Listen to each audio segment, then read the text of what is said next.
నువ్వన్న అడ్డు వస్తావు లేదు నీకేమన్నా అడ్డు వస్తావు. అదే చెప్తున్నా కదా, భాను అంటే సూర్యుడు, నేను అడ్డుకుంటా అందరికి, వెళుతురు అడ్డు అయిపోతుంది అంతే. సో ఓకే అందరికి, ఫస్ట్ ఆఫ్ ఆల్ ఈ ఛాన్స్ ఇచ్చినందుకు వారణాసి సూర్య గారికి, అలాగే మన అన్నయ్య విజయన్న గారికి first of all Hartley full thanks. Okay, voice ఏం బాగాలేదు, కొంచెం జలమైతుంది ఏమనుకోకండి.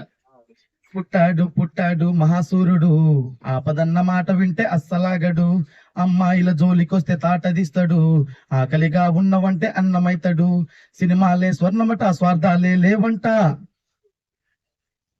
సినిమాలే స్వర్ణమట స్వార్థాలే లేవంట, పసిపాప నుండి పండు ముసలి ఎవరైనా తన సినిమాల్లో ఛాన్స్ అయితే ఖచ్చితమన్నా, పసిపాప నుండి పండు ముసలి ఎవరైనా తన సినిమాల్లో ఛాన్స్ అయితే ఖచ్చితమన్నా, అతనెవరో కాదు మన వారణాసి సూర్యన్న, అతనెవరో కాదు మన వారణాసి సూర్యన్న, పుట్టాడు పుట్టాడు మహాసూర్యుడు, ఆపదన్న మాట వింటే అస్సలాగడు, పుట్టాడు పుట్టాడు మహాసూర్యుడు,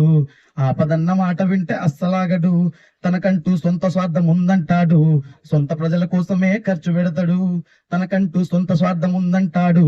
సొంత ప్రజల కోసమే ఖర్చు పెడతాడు, సినిమానే సొంతంగా తీయమంటాడు, పక్క నుండి సినిమానే నడిపిస్తాడు, సినిమానే సొంతంగా తీయమంటాడు, పక్క నుండి సినిమానే నడిపిస్తాడు, చీకటి కడుపును చీల్చి పుట్టుంటాడు, అందుకే చీకటిలో ఉండనివ్వడు, చీకటి కడుపును చీల్చి పుట్టుంటాడు, అందుకే చీకటిలో ఉండనివ్వడు, పుట్టాడు పుట్టాడు మహాసూర్యుడు, ఆపదన్న మాట వింటే అస్సలాగడు, మదమెక్కిన మదగజమై ఎప్పుడుండడు, జనములోనే ఉండే జన సైనికుడితడు, మదమెక్కిన మదగజమై ఎప్పుడుండడు, జనములోనే ఉండే జన సైనికుడితడు, మొదటి అడుగు నీతోనే అవునంటాడు, కడవరకు నీతోనే నడుస్తుంటాడు, మొదటి అడుగు నీతోనే అవునంటాడు, కడవరకు నీతోనే నడుస్తుంటాడు, జనమందరిలో వీడు జన సైనికుడు, జనమంతా నా వాళ్లే అనుకుంటాడు,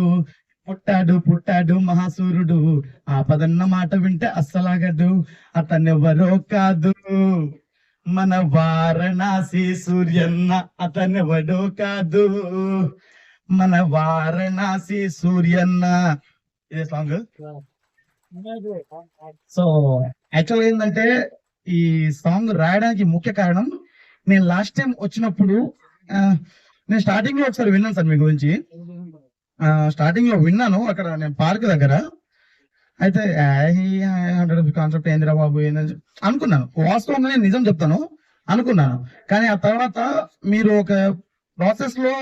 ఇక్కడ అందరికి ఆ రోజు కొంచెం ఎవరికైనా ఆర్థికంగా కూడా హెల్ప్ చేశారు, అలా నాకు చాలా నచ్చింది. అలా మీరు ఒక మాట చెప్పారు, అమ్మాయిల జోలికి వస్తే మాత్రం తాట తీస్తా ఇండస్ట్రీలో ఒక్కొక్కటి అని చెప్పేసి చెప్పారు. సో నేను అక్కడ నుంచి తీసుకొచ్చాను, ఆపదలో ఉన్న వాళ్ళకి అన్నం పెడతాను అంటే అది ఎక్కడి నుంచి అంటే, ఒక్క ఫోన్ కొడితే 100 రూపాయలు పెడతానని చెప్పేసి చెప్పారు చూడండి, అక్కడ నుంచి ఒక లిరిక్, అంటే లిరిక్స్ ఎక్కడి నుంచో తీసుకుని రాలేదు, మీరు మాట్లాడిన మాటల నుంచే తీసాను సార్.